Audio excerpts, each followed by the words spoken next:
Carla, por favor. ¿Cómo están? Un momento.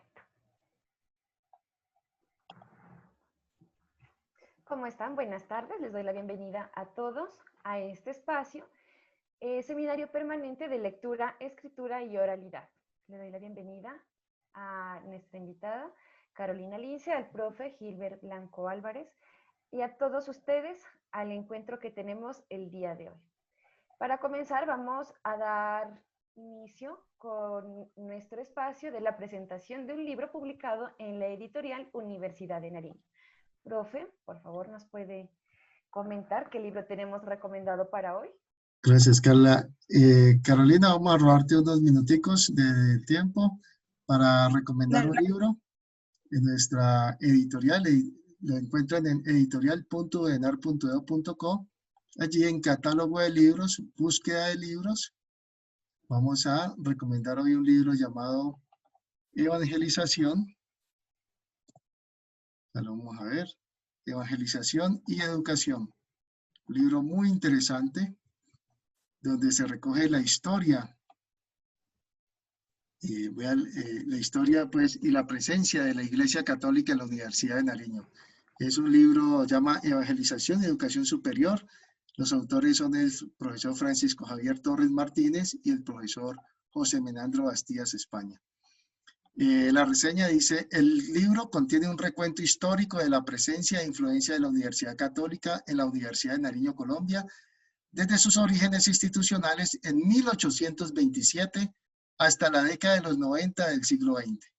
Padres, presbíteros, obispos, reverendas madres, entre otras designaciones religiosas, desempeñaron roles en cargos directivos, administrativos y académicos como rectores, vicerrectores, decanos, directores de departamento, capellanes, prefectos de disciplina y representantes en consejos directivos, entre otros. En su mayoría, los religiosos ejercieron como profesores, inicialmente en los colegios de bachillerato de la institución, liceos masculino y femenino, y posteriormente en las facultades de Derecho y Ciencias Políticas, Filosofía y Letras, Ingeniería, Comercio, Agronomía, Ciencias de la Educación y en la Escuela de Bellas Artes. Las comunidades religiosas de mayor representación al interior de la Universidad de Nariño fueron la Congregación del Oratorio de San Felipe Neri, la Orden de los Hermanos Menores Capuchinos, las Hermanas de Nuestra Señora, la Orden de San Agustín y en menor proporción otras congregaciones. Es de entender que la labor de dichas comunidades en la universidad no estuvo circunscrita únicamente al plano educativo, en el cual cumplieron un excelente papel, como es misión apostólica de la Iglesia. Su trabajo también fue la evangelización. Entonces, qué interesante, pues, leer un poco de la historia de cómo la Iglesia Católica, pues, tuvo muchísimo que ver en los inicios y en todo el tema de la administración de la Universidad de Nariño. Bueno, este era el libro recomendado para hoy. Ahora sí, entonces, con el perdón de Carolina, continuamos entonces, Carla, por favor. Bueno, para el día de hoy tenemos la conferencia titulada Los mitos y leyendas nariñenses como herramientas de la oralidad para la conservación de la memoria colectiva, a cargo de la estudiante de licenciatura en Filosofía y Letras de la Universidad de Nariño, integrante de la revista Huasca, Carolina Lince. Carolina, bienvenida a este espacio y tiene la palabra. Bueno, muchísimas gracias. Buenas tardes con todos. Gracias por estar aquí presentes. Voy a ver si puedo compartir pantalla aquí para unas...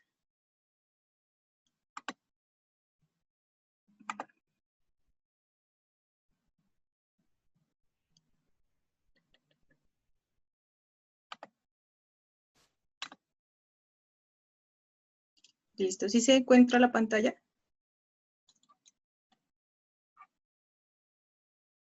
Sí, Carolina. Bueno. Entonces. Bueno, el tema que nos corresponde hoy, como dijo mi compañera Carla, es acerca de los mitos y leyendas nariñenses como herramientas de oralidad para la conservación de la memoria colectiva.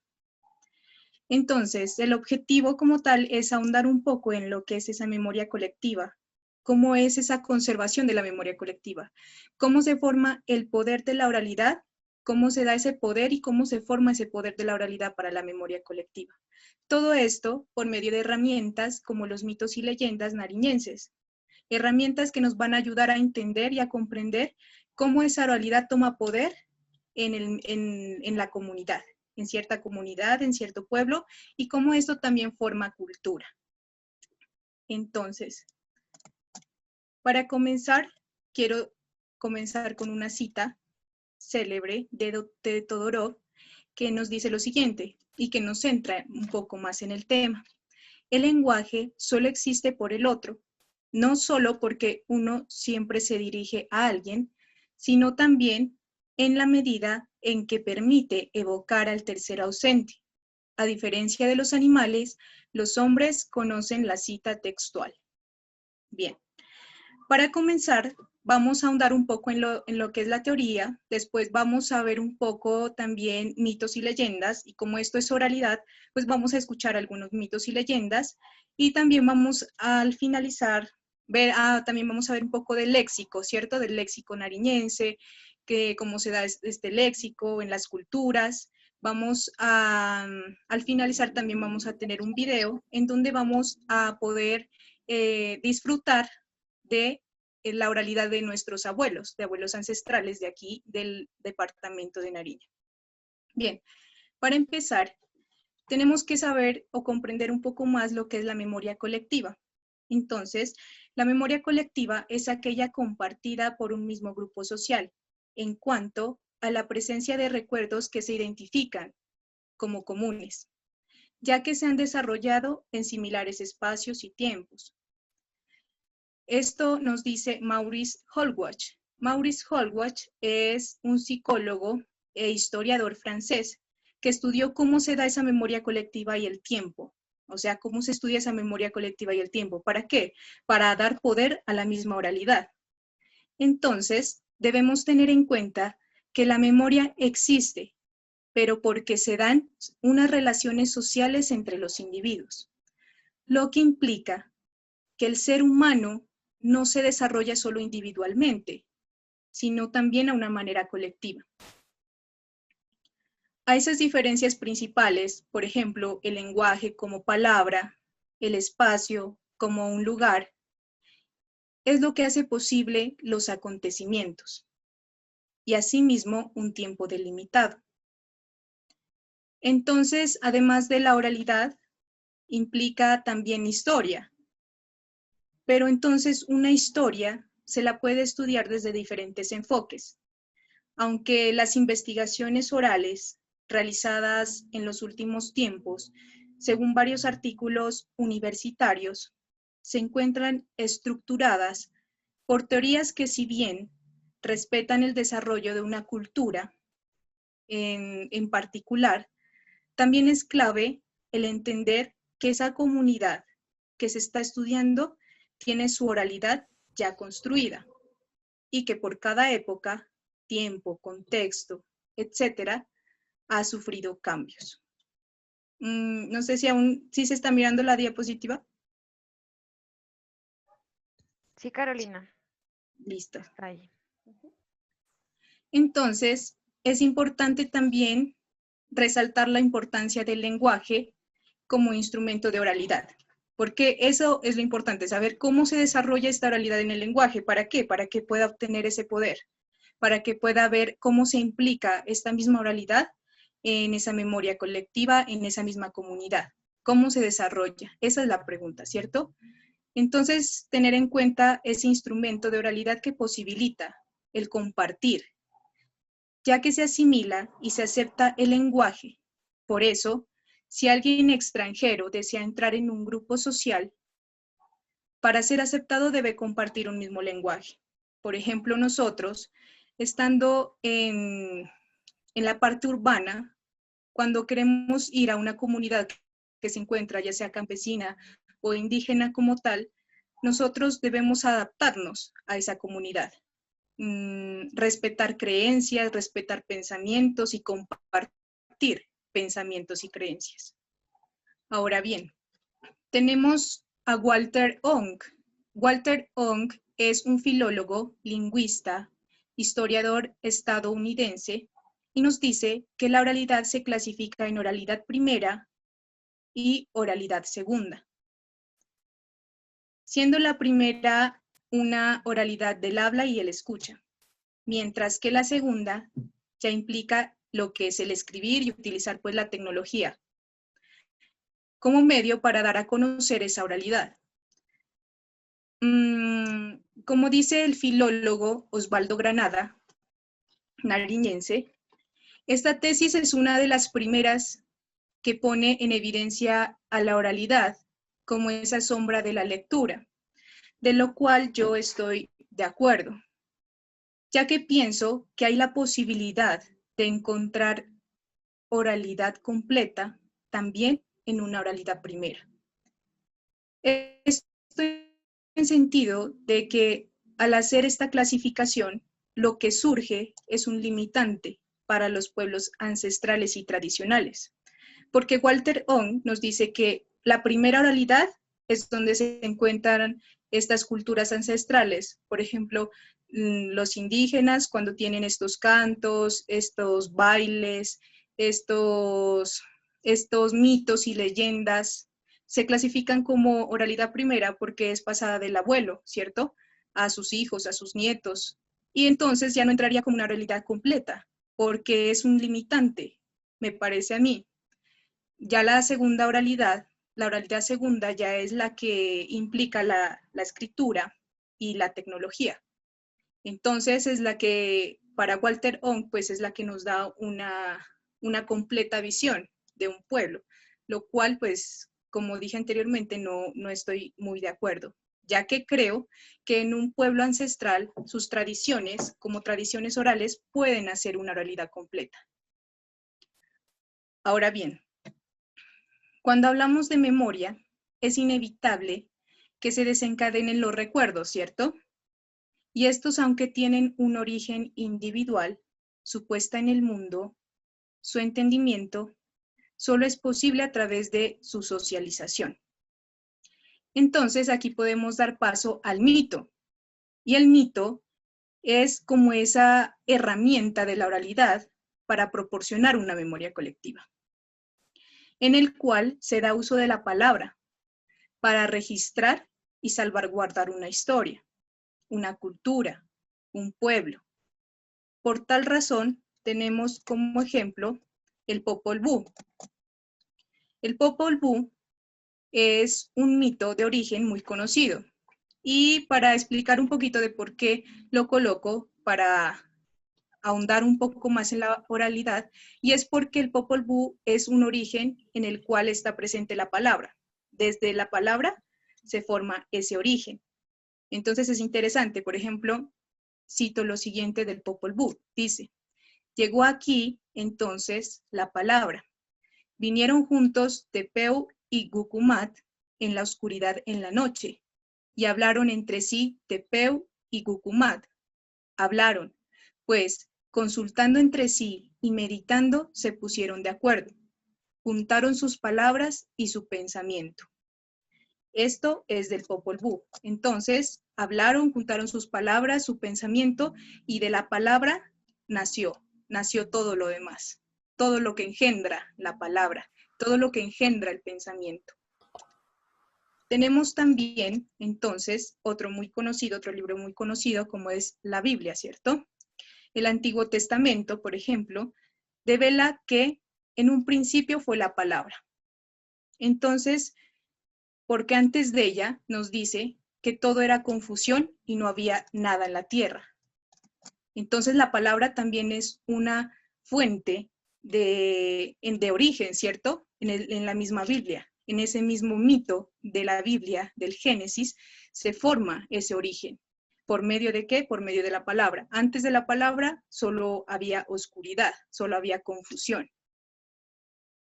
Tenemos también este otro libro que se llama el Upanishad, y también es un libro sagrado del hinduismo, el cual es muy interesante porque alude al Om, que conocemos como Om, como el primer sonido, por ende, la primera palabra, que no solo trasciende a la creación del mundo, sino que personifica el alma como la presencia de Dios en todos los seres. Entonces, la misma palabra es Dios, es esa personificación de Dios, y solo había ese sonido, om, el om.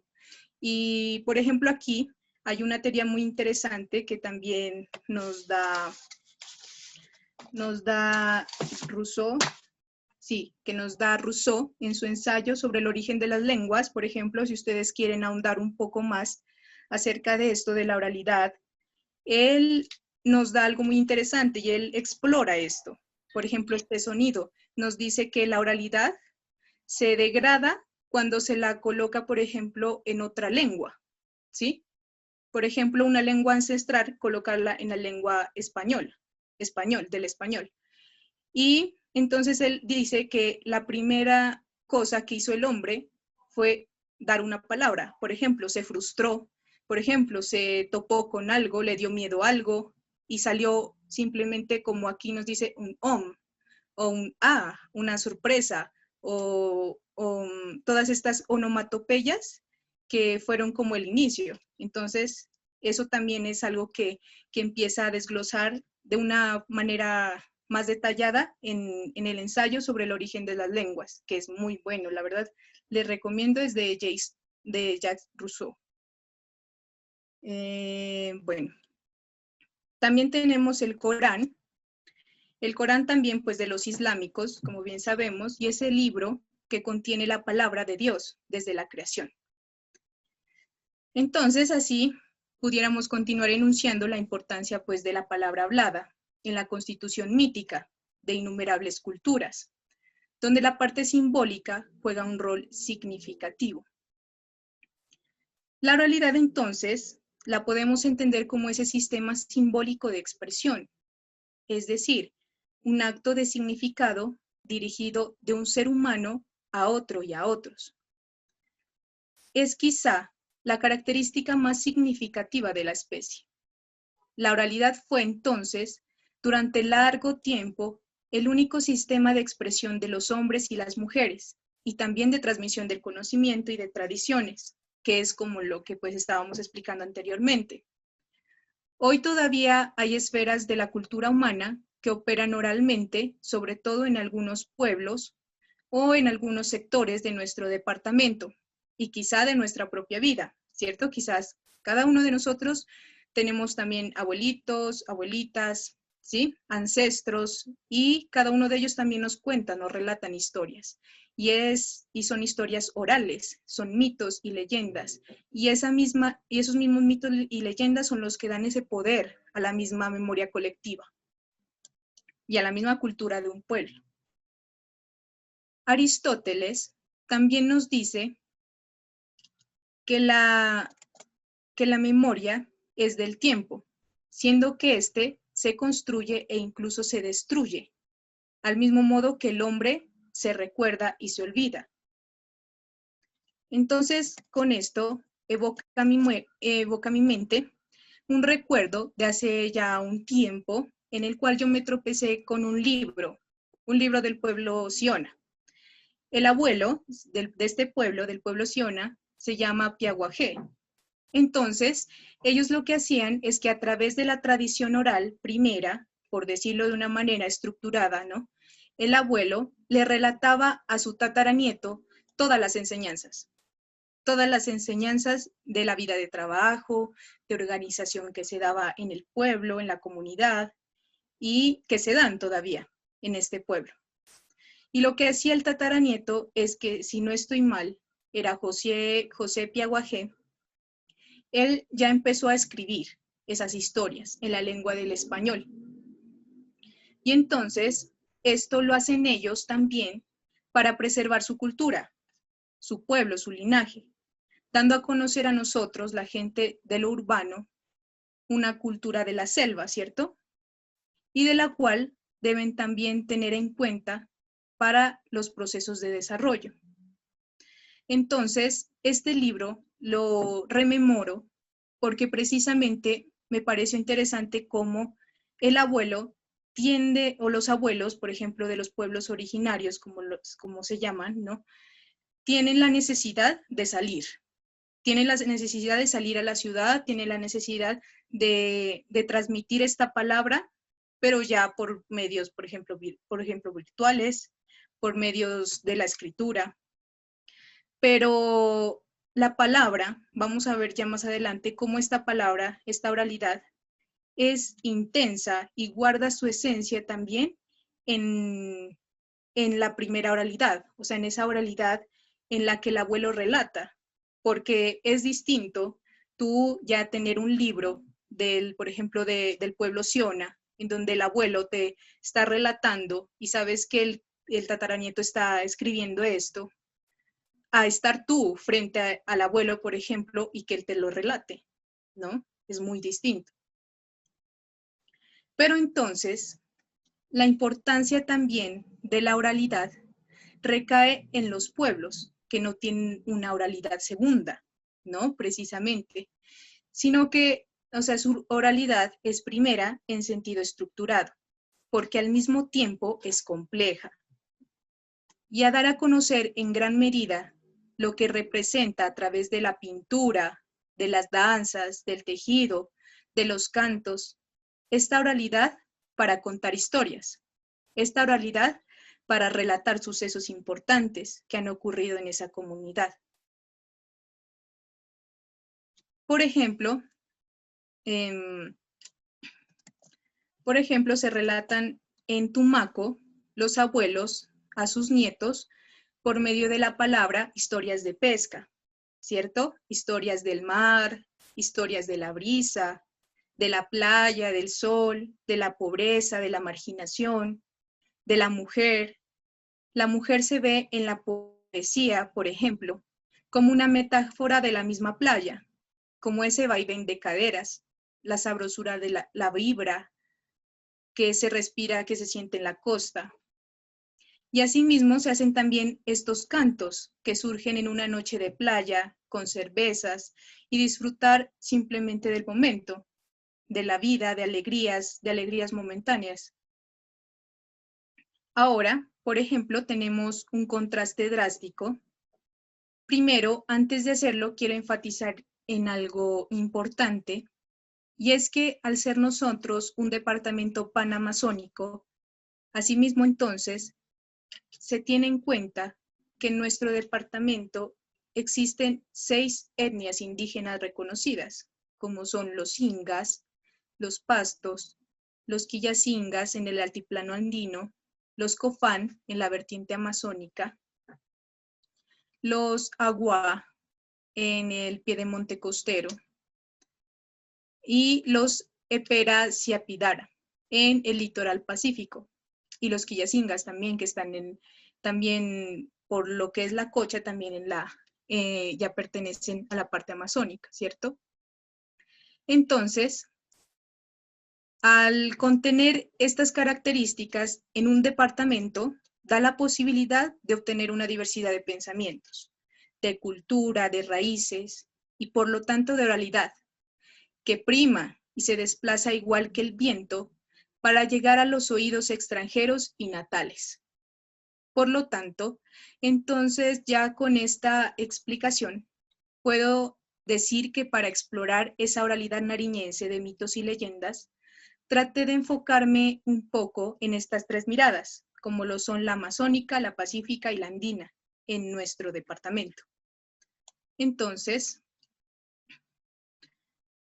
dicho esto, retomo lo anterior. Les estaba comentando que en la costa, más específicamente ya en Tumaco, se da esa oralidad que expresa el dialecto, una mezcla de varias lenguas que han contribuido a formar el dialecto que ahora tienen pues los tumaqueños, ¿cierto? Encontrándonos de nuevo aquí con la tradición oral. Esta ha sido y es el medio de comunicación privilegiado en la comunidad. Ejemplo de esto, por ejemplo, está la 10ª cimarrona, de la cual aquí tenemos un ejemplo, aquí pueden ver.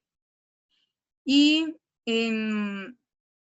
es de un personaje muy reconocido en la costa pacífica que se llama Carlos Alfredo Rodríguez. A él le apodan el Diablo, ¿no?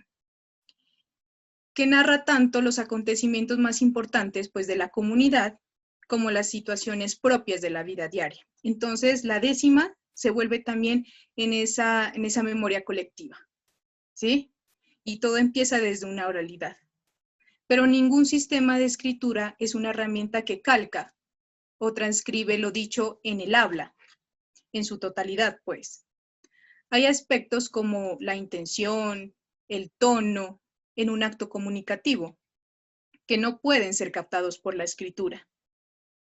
Esta perspectiva muestra que todos los sistemas de escritura no tienen el mismo efecto en la conciencia de los sujetos del lenguaje y que la conciencia lingüística, como la conocemos, no es una consecuencia generalizable, sino que se puede dar de maneras distintas. Esto pues dependiendo de la comunidad y de la cultura, ¿cierto?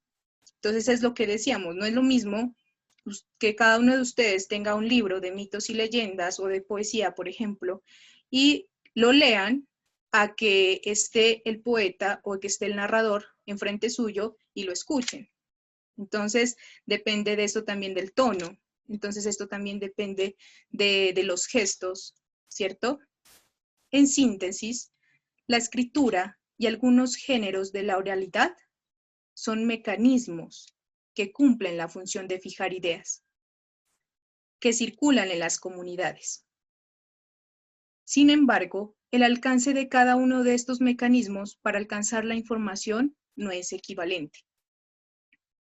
Asimismo, se pone en evidencia que la escritura no es el único mecanismo que permite tener conciencia del lenguaje, almacenar información y tener géneros propios, sino que la oralidad se centra principalmente en permitir y tener esa conciencia colectiva, ¿cierto? Se pone en evidencia una escritura, se pone en evidencia una oralidad que también desarrolla cualidades, aparentemente pues exclusivas de la cultura escrita, como les venía diciendo lo de Ong. Él, por ejemplo, dice que solo hay cualidades en la escritura en la cual permite que una oralidad sea completa, porque desdeña, ¿sí? Más profundo una cultura, de lo cual no creo, porque, por ejemplo, en los pueblos ancestrales tenemos la oralidad primera y esta oralidad se forma desde, como veníamos diciendo anteriormente, desde el canto, desde el baile, desde la pintura, por ejemplo, que son símbolos que representan una cultura que es compleja y cualquiera pues no puede llegar a entenderlo de buenas a primeras, sino que ya se generan unos estudios pertinentes. Entonces, desde ese punto de vista, podemos decir que sí hay una cultura, una oralidad completa y que demuestra y que muestra a través de ella una cultura compleja, una memoria colectiva en un pueblo. Tumaco proviene de una cultura meramente oral, donde las historias, las tradiciones de la comunidad pasaban de generación en generación. De aquí la décima cumpliera pues una función social como una forma propia para contar y narrar los acontecimientos de la comunidad. Carlos, en un artículo del Pacífico que me encontré, comenta lo siguiente, ¿no? Dice que el diablo, pues que se designa a sí mismo como el último decimero, cuenta que los grandes poetas de la décima ya no están y recuerda con nostalgia a Benildo Castillo, narrador oral, quien tenía el don de la palabra y murió hacia 1996. Carlos narra en su historia cómo desde niño le impactaba y disfrutaba escuchar a Benildo contar las historias de su pueblo, el Tumacazo o el terremoto de 1975, entre otros acontecimientos históricos de la región. En la actualidad, el ejercicio poético de la décima se ha ido perdiendo y el decimero ha dejado de tener su lugar como una voz autorizada para cantar, para contar, para relatar la historia de Tumaco. Entonces aquí nos encontramos como también, por ejemplo, las teorías implican a que una oralidad y que estos movimientos, por ejemplo, de la tecnología, implica que una oralidad pase a ser como la sombra de la escritura, cuando en realidad no es así, ¿cierto? Entonces, nos encontramos con cantos, leyendas, mitos, que dejan resaltar aún más la tradición oral, que aún persiste en el lugar de la costa nariñense. No sé si hay preguntas o algo en el chat, porque no alcanza, mira.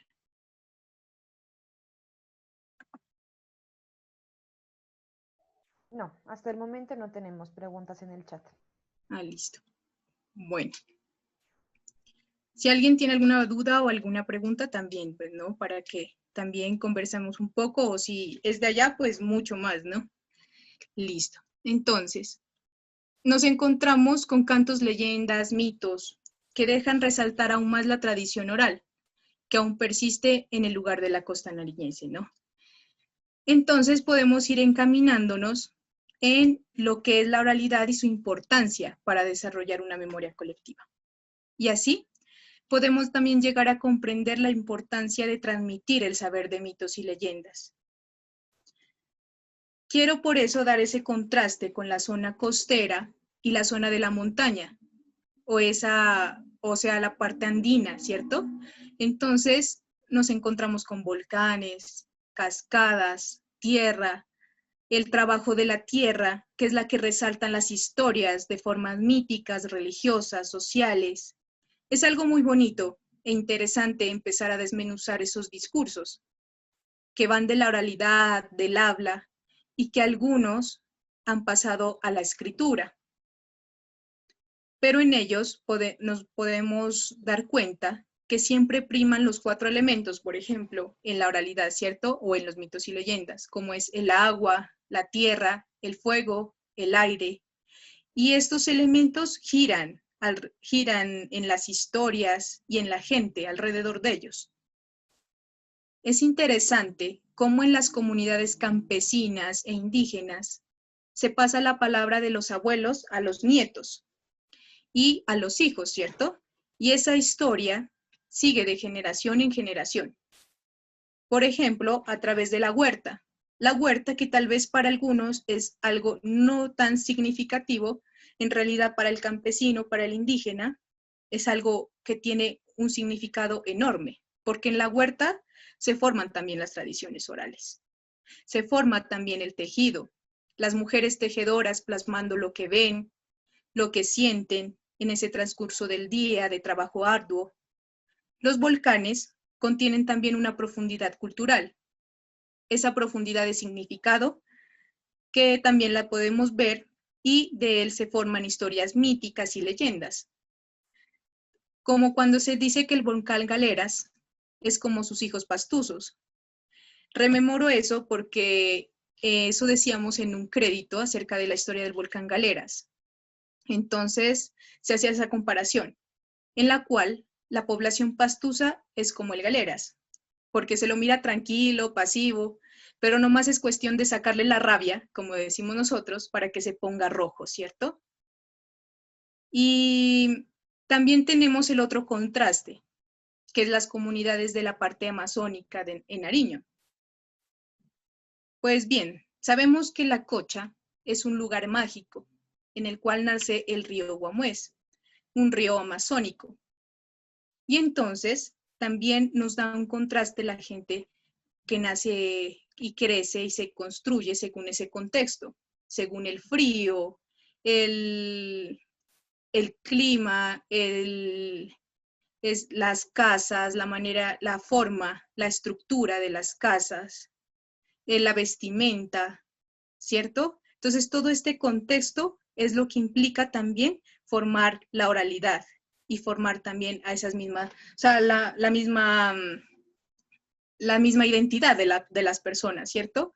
Entonces, cada uno de ellos, aunque actúan de forma individual, en parte pues, de su pensamiento individual, van formando una memoria colectiva.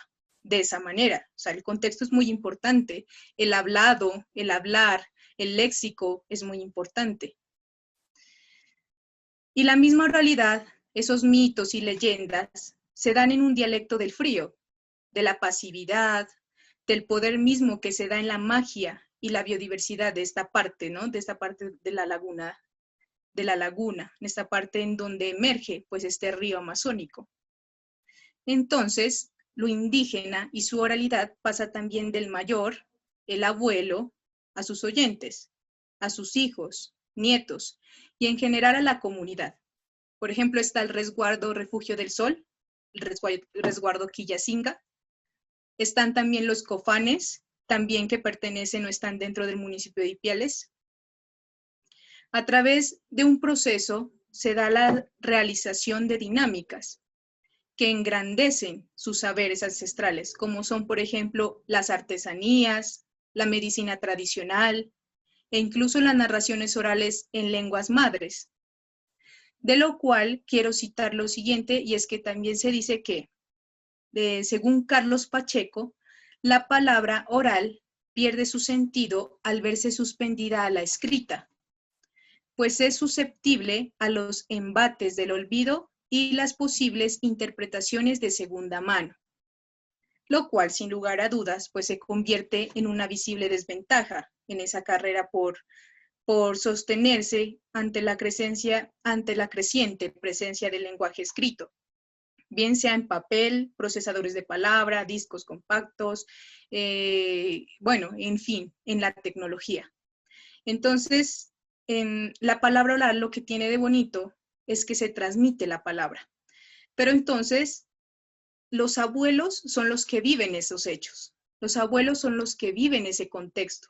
Los abuelos, por ejemplo, narran lo que han visto o han vivido, ¿cierto? Así sea, por ejemplo, leyendas, pero han estado ahí. Y eso es lo mágico que hay. Ahora, ellos lo transmiten a sus hijos, a sus nietos, y los hijos y los nietos los van a volver a transmitir. Pero esa transmisión ya se vuelve una transmisión distinta, en el sentido de que sí, tiene esa esencia, pero es distinto escuchar a alguien que cuente algo que ella le pasó, o sea, ella propiamente o él propiamente estuvo ahí, que el abuelo estuvo ahí o la abuela estuvo ahí, a que lo cuente su nieto, que lo escuchó de su abuelo, ¿cierto? O sea, todo el tono, la entonación, los gestos, las miradas, todo esto va a cambiar. Entonces, dicho esto, ya podemos comprender con mayor lucidez la transferencia de tradición por medio del mito, de lo cual también tenemos a Eric Hobsbawm.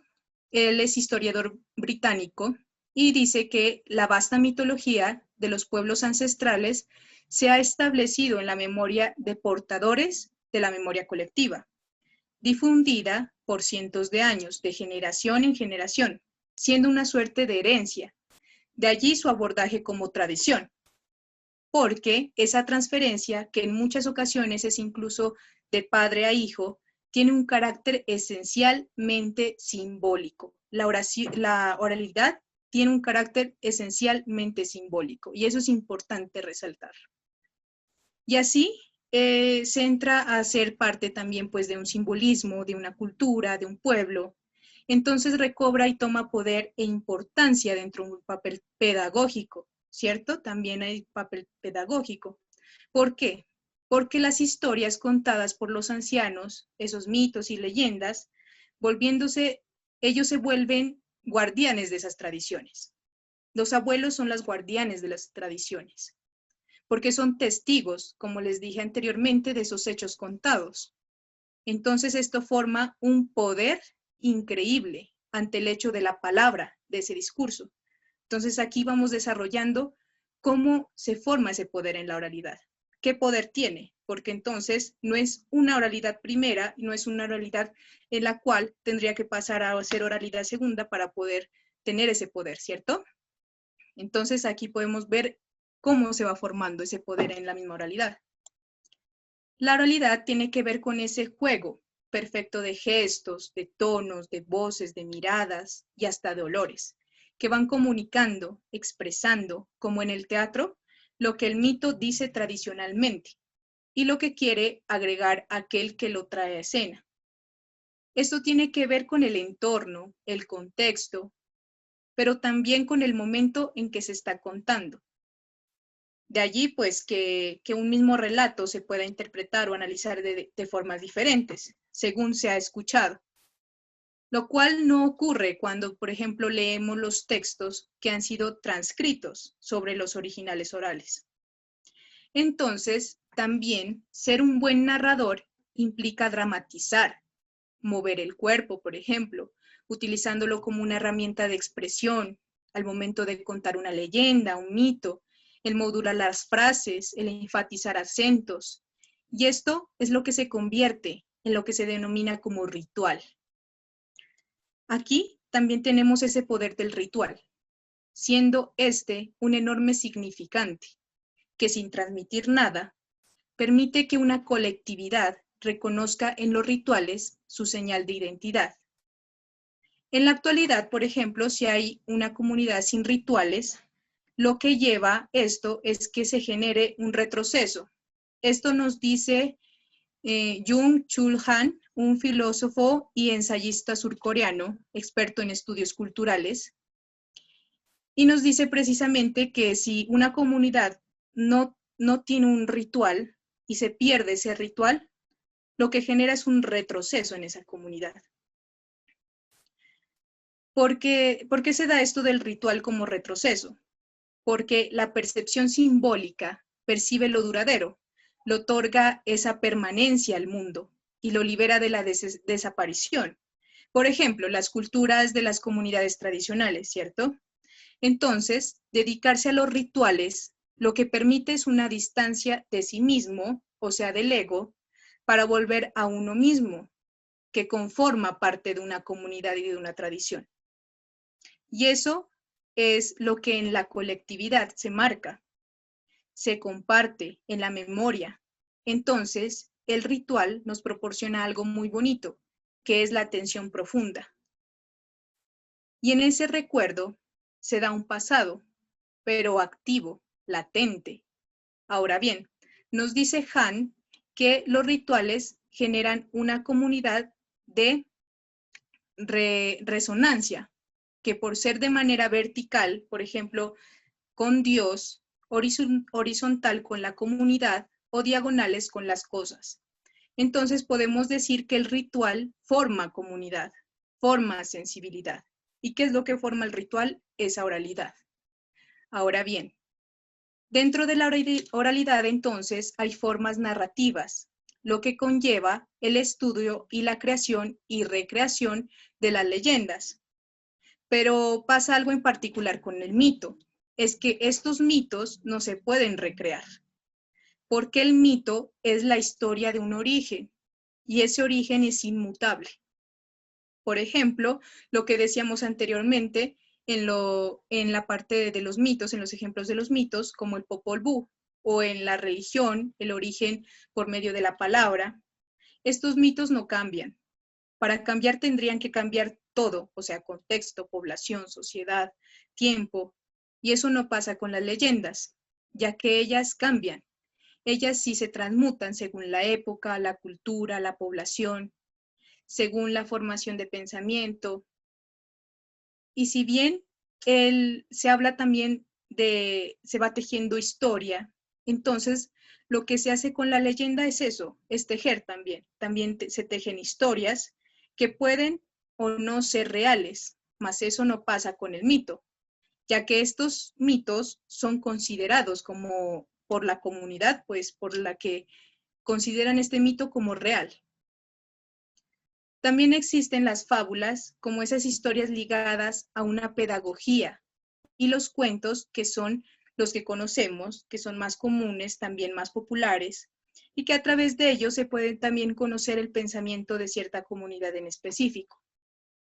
Por eso es que el mito y la leyenda las nombré herramientas para la oralidad en nuestro departamento en específico, porque a nosotros nos mueven esas mismas creaciones y orígenes. porque nos hemos perdido porque no hemos perdido esas historias y esas palabras ancestrales de los abuelos. Así también yo tengo en mis manos un librito que yo creo que todos deberíamos tener en nuestra casa, y es un librito que se refiere a un diccionario nariñense, el cual se demarca las palabras que se dan como tesoro de nuestra oralidad. Y les voy a compartir pues unas de ellas para que conozcamos un poco más de eso, de la parte del léxico, ¿cierto? Entonces, muchos de ustedes, de pronto, al escuchar una que otra palabra y su significado, sé que los va a llevar en ese momento a esa persona que lleva consigo esa palabra en su léxico. Y es válido, entonces, en este momento, darse al recuerdo. Y qué bonito que hagan y ejerzan ustedes, cada uno de ustedes, ese poder de la oralidad. Entonces, tenemos, por ejemplo, achichay, que es queja contra el frío. Achichucas. Simultáneamente con la quemadura surge esta exclamación. Esta exclamación es proveniente del quichua. Achucarse, atragantarse. Aguaguado, añiñado derivado del guagua. Chara, sopa de cebada. Chaquira, collares usados por los nativos. Chiltar, deslucir, desportillar. Tiritingo, flaco, enclenque. Ayora, exclamación producto del metaplasmo. ¡Ay! ¿Y ahora? Burra, trompo de doble púa. Randi, comerciante. Pichanga, escoba de ramas. Ñanga, sin valor, gratis. Caricina, mujer inhábil. Para los quehaceres del hogar. Chagra, significado de parcela. Tizar, deslucir, averiar. Bonitico, bonito. Jora, clase de chicha. Juanesca, plato especial de Jueves Santo, que muchos de nosotros, yo creo que casi todos hemos probado, ¿cierto? Este plato.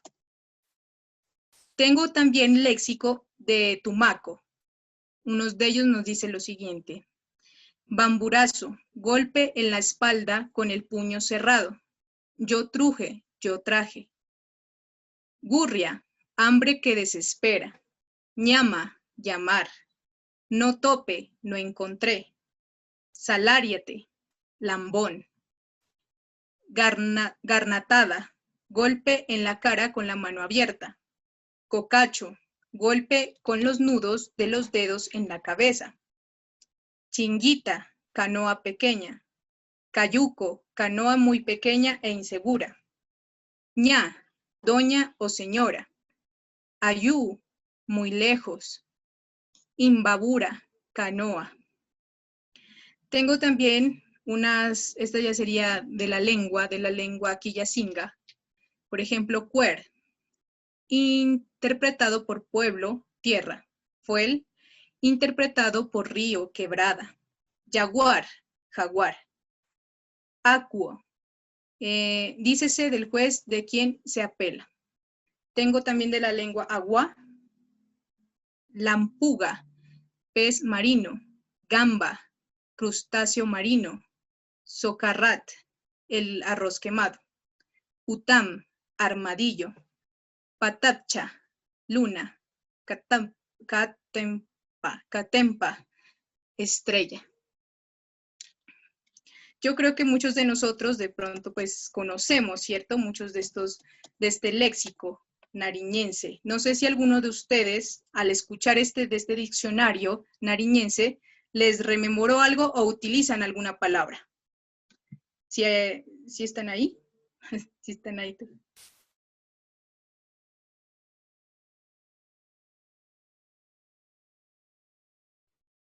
Claro que sí, Carolina, aquí estamos, muy atentos escuchándote. Ah, bueno, pensé que de pronto se fue el audio o algo así. Bueno, entonces lo interesante es que cada uno de ustedes con este diccionario también y con estas palabras de ese léxico puedan rememorar palabras, puedan rememorar recuerdos, ¿cierto? De ese tiempo, de ese momento. Y ese es el poder que nos trae la oralidad, el recuerdo, el rememorar la historia.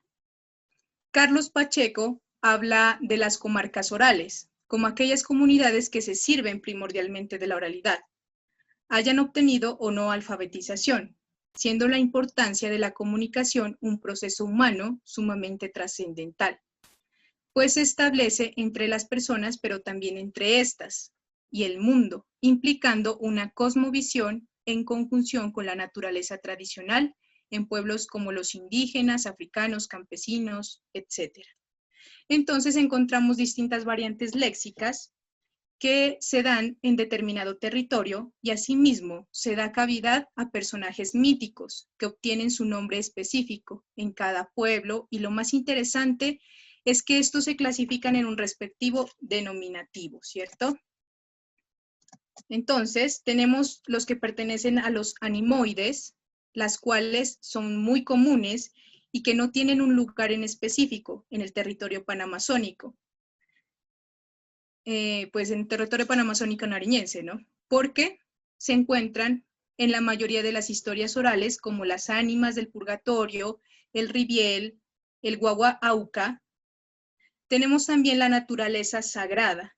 Esta se da sobre todo en los pueblos andinos, por el mismo culto al respeto por la madre tierra.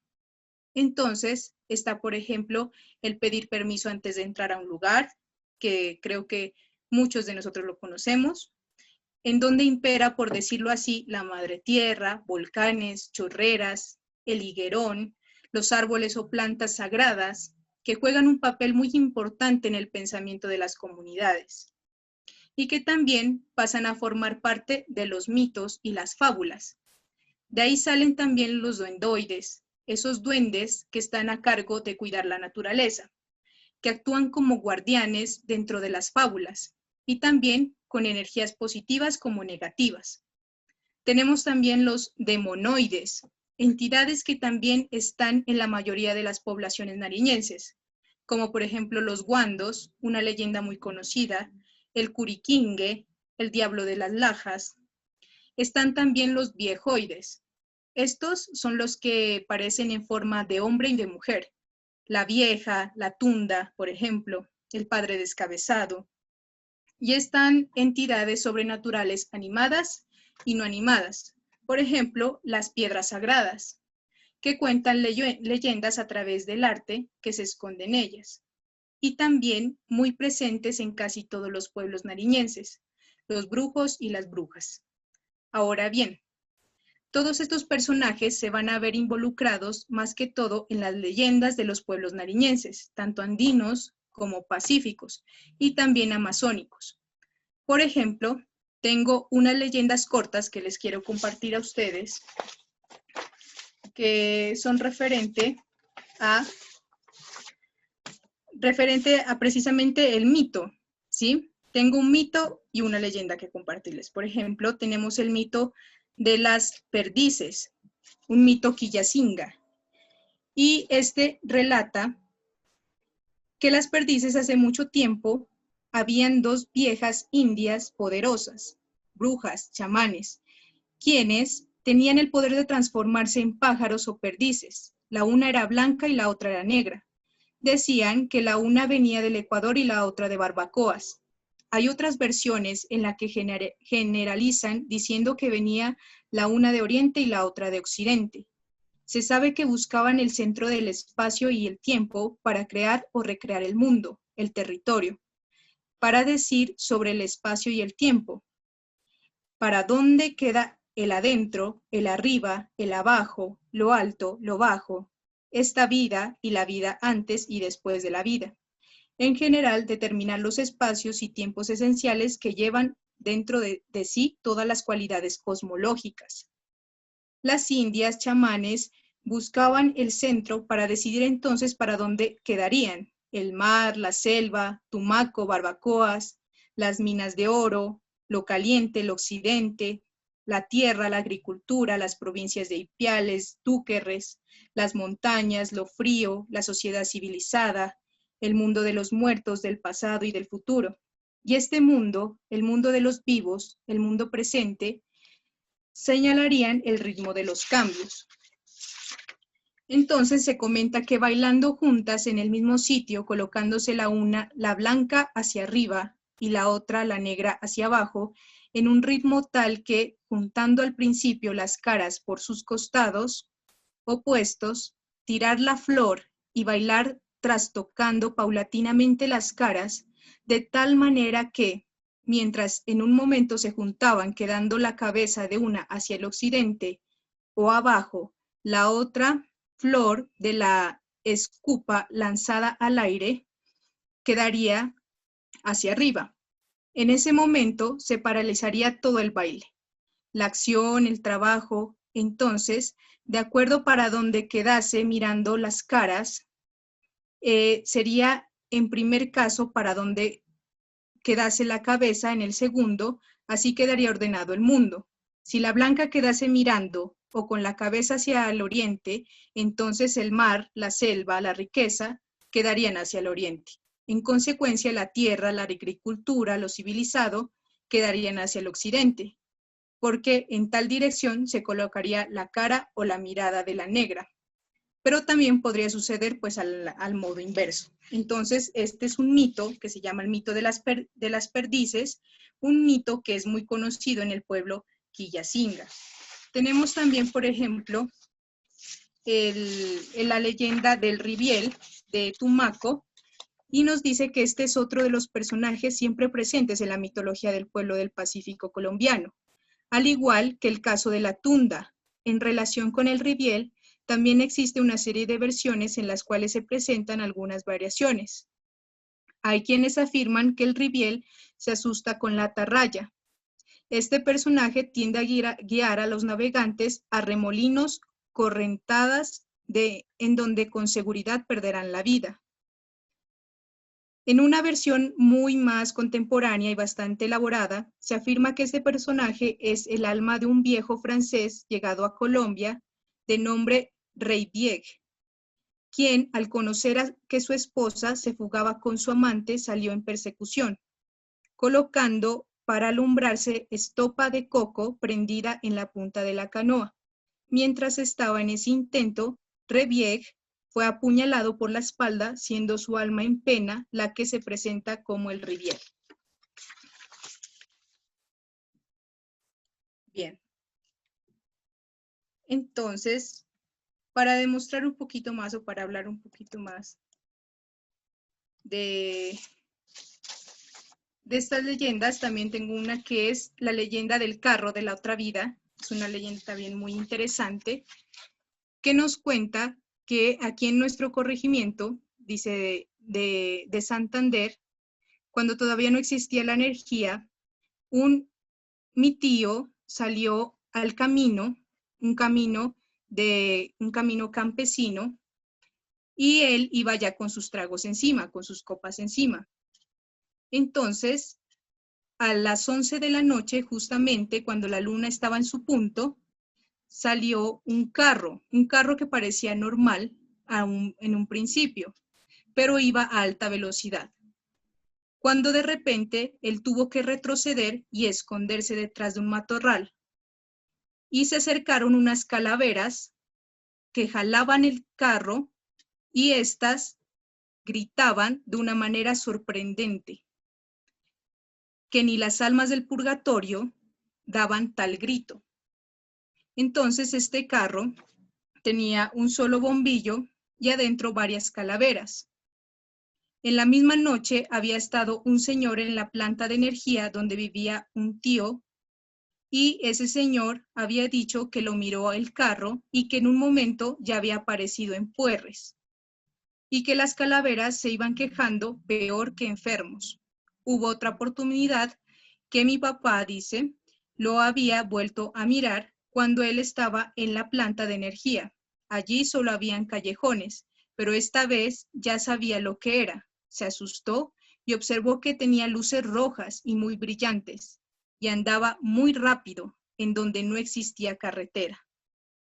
Entonces lo que hizo él es correr rápidamente hasta que huyó y llegó a una casa, y al golpear salió una señora. Entonces le contó todo lo sucedido. Y este carro es el que pues sale también en la cultura nariñense, y esta leyenda se da en muchas partes, ¿no? Tanto en el norte como en el sur, pero pues esta leyenda también puede cambiar, puede variar, puede transmutar. Sea depende pues del lugar y depende pues de la persona, ¿no? Que lo cuente. Bien.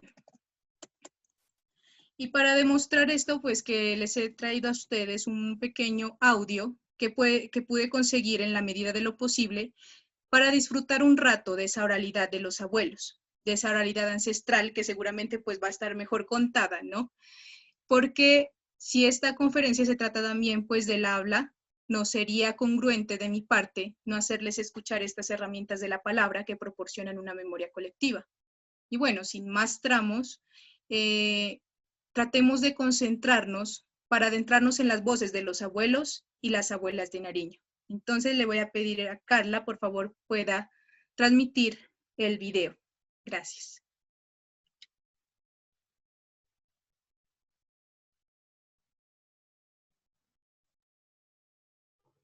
¿Me confirman? ¿Están viendo la pantalla? Sí. Listo. Y me confirman, por favor, si hay sonido.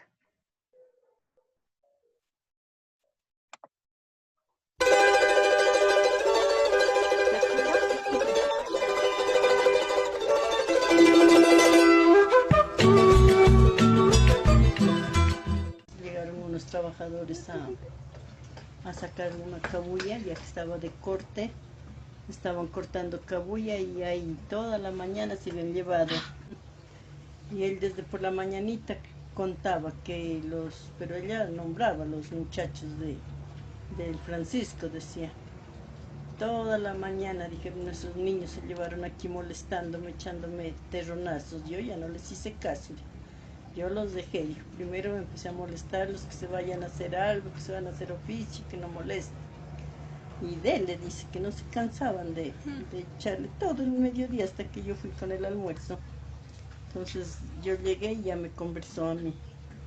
No, dijo, pero esos niños de desocupados y a la mamá que les cuidara para no poner los oficios, decía, toda la mañana acá, decía, molestando. Y entonces yo le decía que qué es, que se llevaban diciéndole o haciéndole algo. Entonces no, dijo, tirando terronazos, decía, ahí, hasta ahí cerquita llegan, dijo, pero yo ya no les hago ni caso. Dijo. Cuando recién dijo, si les estaba poniendo cuidado, dijo, y hablándoles que era que querían, que no molesten, que se van a la casa. Dijo, y dele, dice, si eso es tan dele y dele, dijo, no se cansen, dijo. Pues yo llegué, cierto, me senté y ya me había conversado, pues que esos muchachos estaban molestos y molestos, dijo ahí. Y yo le dije que como de ellos, le dije, no hay nadie, le dije, como si todos en Chachahui estudiando estaban a esas horas. Entonces le digo, no ha de ser, le digo, entonces eran los hijos del finado Guillermo, porque solos también eran pequeños. Esos han de ser, le dije. No, dijo, ahí sí, dijo, Guillermo es jodido, dijo, ese no los hace, dijo, largarse y sin ver a dónde es que se mete. Ajá, le digo, pero los otros tampoco no están, le dije, ¿cómo va a ser que toda la mañana estén molestando? Le digo, sí, no sé. Cuando yo ya me senté, me quedé un rato callada, cuando de repente tenga un terronazo ahí encima de la mata de donde yo estaba, yo sentí que rodaba un poco parecía un terrón seco, pues ahí se desgranaba y rodaban por las hojas de la mata. Pero yo trataba de ver a ver qué caía, qué era, no, solo la bulla hacía que rodaban las pepitas por las hojas. Ajá, pero no se veía caer nada, sino que así nomás lo espantaba el ruido, parecía que ya le pegaban a uno en la cara o en la cabeza de allá, pues lo hacían voltear a ver asustado y no se miraba, sino que en una sí que se veía, porque allá en eso que le digo de que les echaba piedras, y es que miraba que caían así las piedritas. Y entonces dicen que cuando se ven esas piedras y se atreve a tocarlas, que es que los enduenda, es que se los lleva después a esos que le cogen las cosas que él tira, que se los lleva en la noche. A las chorreras, que se los lleva a sentar, ajá. Es que se busca una chorrera donde hay una chorrera de agua así que cae alto, y allá es que lo sienta en el borde de la chorrera, y que es que les lleva comida, es que dice él. Es que les hace ver unos manjares bien buenos y es que les lleva pues estiércol de caballo, de vaca.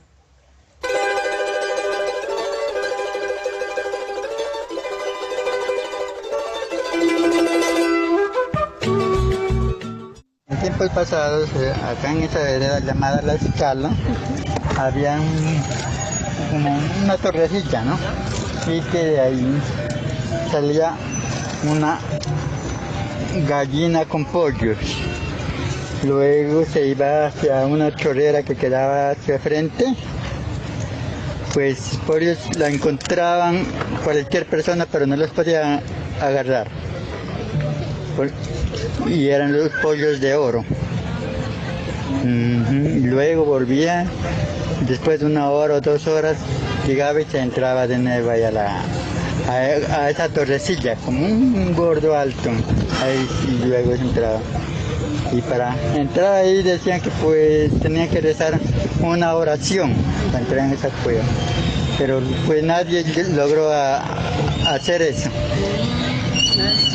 ¿Para qué era la oración? Para poder entrar ahí a esa torrecilla, que tenía como en forma de una puerta.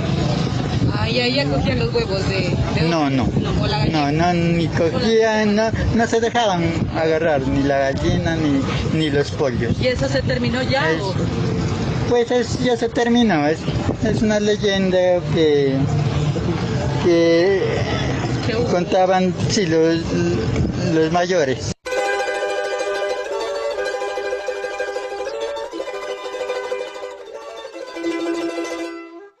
Acá hay una vereda que se llama Botana. Esta queda como a un lado de la Panamericana, subiendo de Pasto. Entonces, en Botana hay un puente. Y pues en ese tiempo el puente era de palo, y porque atraviesa el río. Entonces, que por ahí hubo una lucha y dejaron botando a una imagen de la Virgen. Entonces los catambuqueños trajeron a la Virgen a Catambuco, a la capilla. En ese tiempo era una capilla, y la llevaron ahí. Entonces la pusieron a la Virgen en el altar, y los catambuqueños, bueno, celebraron una Eucaristía y regresaron a su casa. Al otro día fueron a mirar a la Virgen y la Virgen no estaba. Entonces pues ellos decían que eso era lo que pasaba, y fueron otra vez a Botana, al río. Entonces allá otra vez estaba la Virgen, ahí mismo, en el mismo lugar que la encontraron, la Virgen. Entonces fueron y la trajeron otra vez, y así pasó como 1 semana yendo y viniendo con la Virgen. Entonces decidieron pegarle a la Virgen para que se quedara. Sí, era como castigarla para que ella se quedara en Catambuco y no se fuera. Pero resulta que esto no se logró, que la Virgen se quedara acá, sino que volvía y se regresaba. Entonces, pues el párroco en ese tiempo, que realmente no me acuerdo cómo se llama él, decidió irla a traer, y él ordenó que le cortaran un pie a la Virgen, ¿no? Y bueno, desde ese tiempo, pues como fue para tiempos del 12 de diciembre, entonces las fiestas patronales de la Virgen son el 12 de diciembre. Y a la Virgen le cortaron el pie. Entonces es como le cortaron así como la mitad del piecito, los deditos, así le cortaron. Y claro, la Virgen se quedó ya en Catambuco. Entonces todos dicen que pues ya la Virgen no pudo caminar, no pudo regresar, y que de todas maneras a ella siempre le dolía, pues, ¿no? El pie. Entonces, para los que no conocen a la Virgen de Guadalupe, bueno, pues anteriormente no dejaban verla a la Virgen, sí, más que en el altar, pero acercársele a uno a ella o cambiarla no se podía, no se debía, pues, por las normas de la iglesia. Hoy en día las cosas han cambiado, Entonces la Virgen de Guadalupe pues no es así como la miramos con ese vestido tan elegante, ¿no? Ella es como una campesinita, tiene su vestido, un saquito, todo hecho es en una madera especial y, y ella tiene unas cositas en oro puestas en la madera, ¿sí? Es como que si la madera se combinara con el oro. Entonces ella es como una campesina, vestida con una faldita hasta el medio de la pierna, un saquito, blusita, así. Y lo que le ponen encima pues ya es un traje diferente. Entonces ella trae las manitos abiertas para tener cargado el bebé, que también el bebé de ella, en una oportunidad que hubo una procesión y eso, se quemó. Eso es otra historia. Pero bueno, resulta que la Virgen ya logró quedarse acá en Catambuco. Pero el padre que hizo lo que hizo de cortarle el pie a la Virgen, dicen que recibió un castigo de la Virgen. Y ella, la forma que lo castigó fue que lo dejó morir. Él murió en el patio de una casa que queda a la entrada de Catambuco. Bueno, quedaba a la entrada de Catambuco, pues porque hoy en día ya se construyeron otras casas, pero ahí había una choza con un patio grande y el padre murió ahí, en esa choza. Cuentan que lleno de piojo, todo su cuerpo, y prácticamente se lo comieron los piojos. Esa es el relato que contaba mi abuelo y nos contaba pues de una forma muy bonita y, y entonces para que ustedes lo conozcan. Gracias.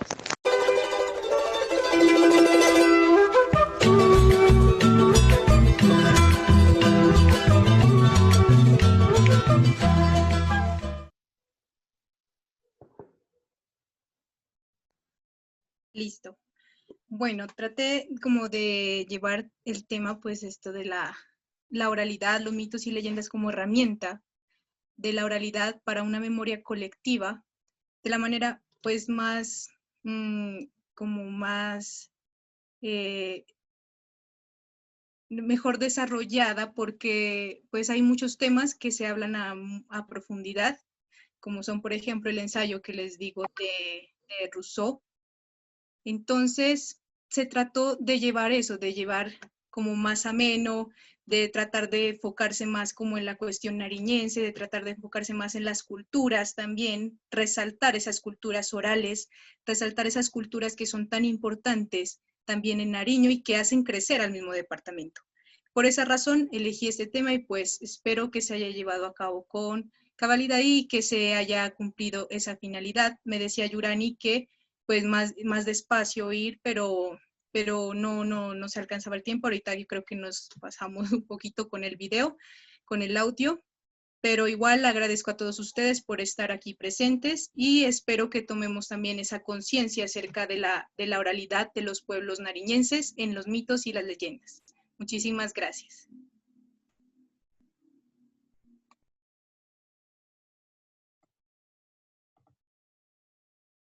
Muy bien, Carolina. Carla. Muchísimas gracias a todos por estar hasta este momento. Si de pronto alguien tiene alguna pregunta, voy a estar aquí pendiente de pronto en el chat o si quieren abrir el micrófono.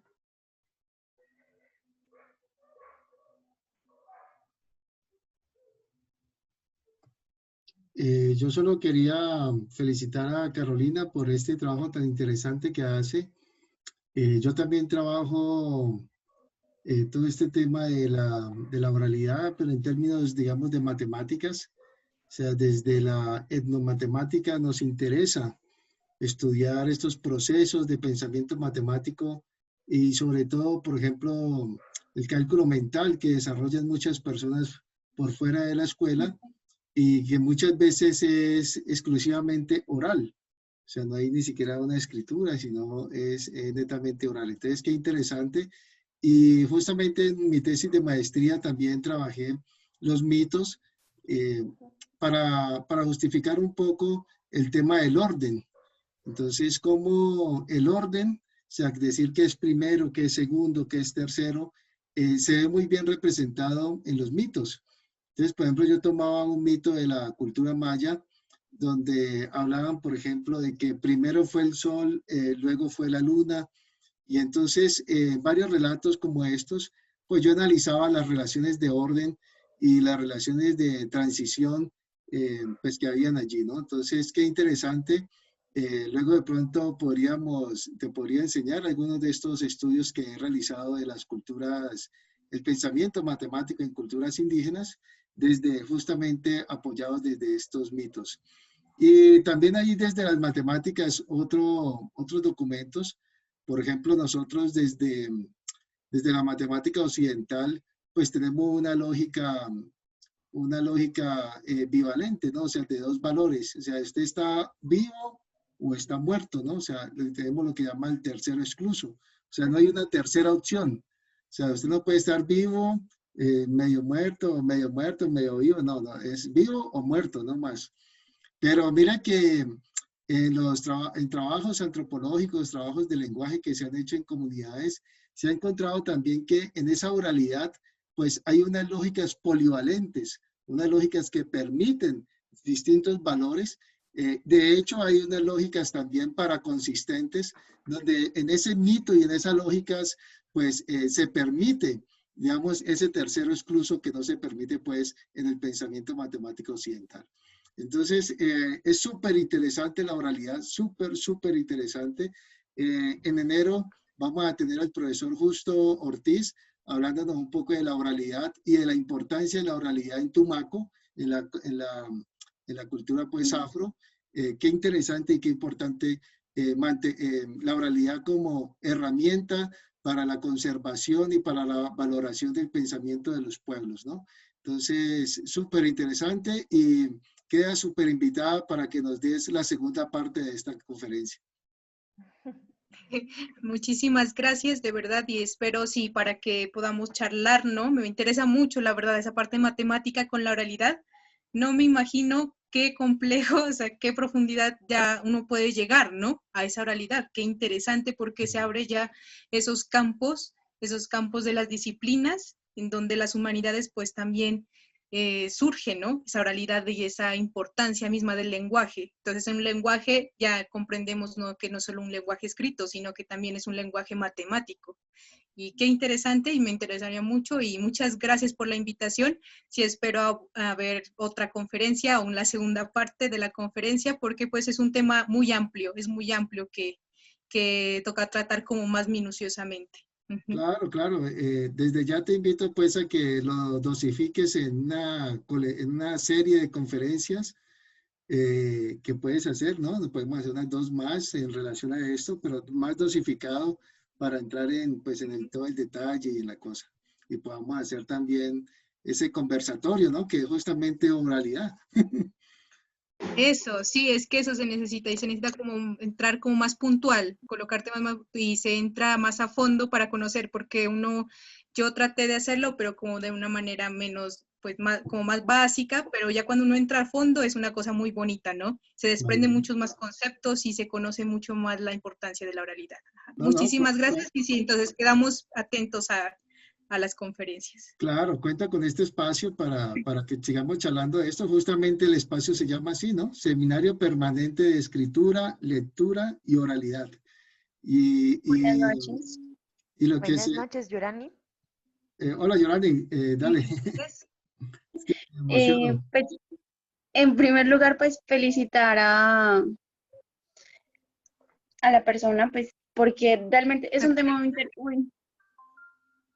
es un tema muy interesante y de mi parte, pues sí me gustaría como, no sé, que si es posible que nos compartas tal vez material, pues una, porque yo soy monitora del Instituto Andino de Artes Populares y pues para este año nos hemos propuesto como la meta en sí de difundir un poco el concepto de lo que corresponde a la Panamazonía. Entonces, pues hemos venido como hablando con personas que se han dedicado a la investigación pues de esas tres regiones tan importantes y que conforman un concepto no solo teórico, sino que un concepto de relaciones, tanto como en los viajes, en las conexiones de los alimentos, y bueno, un mundo pues realmente que gira en torno pues a la palabra Panamazonía. Entonces, sí, me gustaría pues tal vez conocer el material y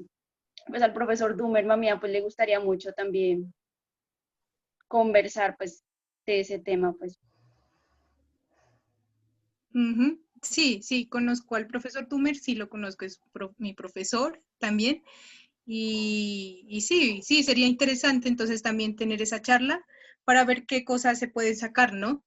Porque es importante conocer esas características panamazónicas y relacionarlas, diferenciarlas y así llegar a esa profundidad de la realidad. Entonces sí, podría, no sé, por interno, o te paso mi número de WhatsApp si quieres para poder hablar.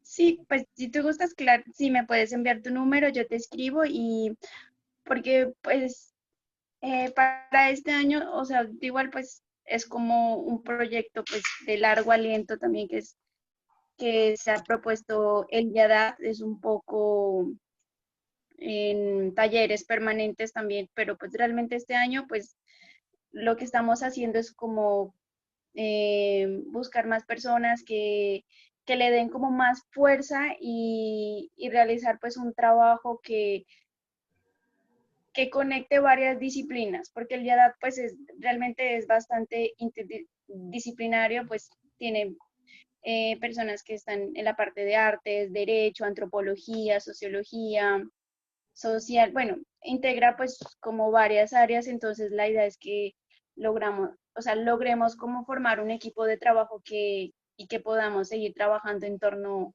a lo que corresponde a la Panamazonía.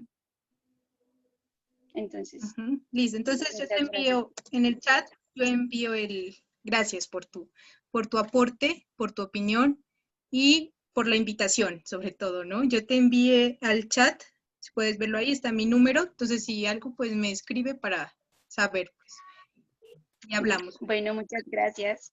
Gracias, Liliana.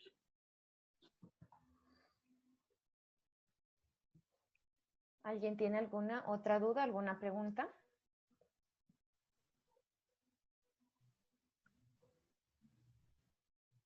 A mí me llama mucho la atención, Carolina, sobre todo las comunidades del Putumayo, ¿no? Porque si bien ellas están en otro departamento, la cultura que se vive allá es muy, muy similar a la nuestra. De hecho, estaba como leyendo o entendiendo también un poco que los colonizadores o las primeras personas pues que llegaron a estas selvas fueron nariñenses y de ahí pues va partiendo también esta cultura, esta cuestión de tradiciones orales, también que se vive mucho acá en Nariño, sobre todo pues en pueblos eh, como pues los del norte de Nariño, pues también eso se fue regando para el Putumayo. Hay cosas muy, muy similares que se viven allá y acá. Sí, mira que dicen también que en Putumayo se da lo que es la colonización de los nariñenses, ¿no?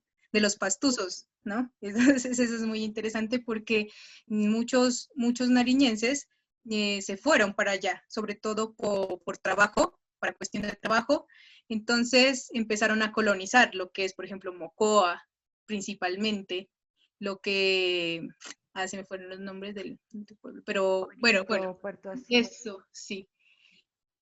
Colón, toda esta parte de Putumayo, entonces la empezaron a colonizar. Entonces dicen, la colonización de Putumayo empezó con los pastuzos, se empezaron a apoderar de ese lugar. Entonces también de allá se trae cultura, hay un intercambio de cultura. De hecho, hay una leyenda muy interesante que es del profesor Osvaldo Granada, en el que nos cuenta cómo llegó la palabra.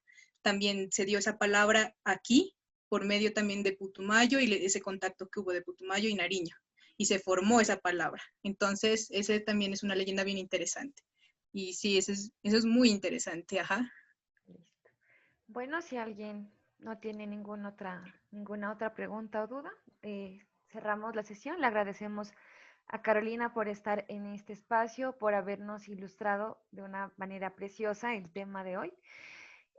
Los invitamos también a nuestros talleres para que visiten la página de la editorial, editorial.udenar.edu.co, para que puedan estar pendientes de las actividades que estamos realizando, de los lanzamientos de los libros y de los talleres que se dictan diariamente. Les agradezco mucho a todos y que tengan una feliz noche. Bueno, y no solo recordarles que dentro de 8 días es la conferencia del profesor Javier Rodríguez, Cantares Panamazónicos. Entonces los esperamos. Muchas gracias. Muchas profe. gracias. Chao, chao, Entonces, Carolina. hasta luego. Hasta luego, gracias. Hasta luego.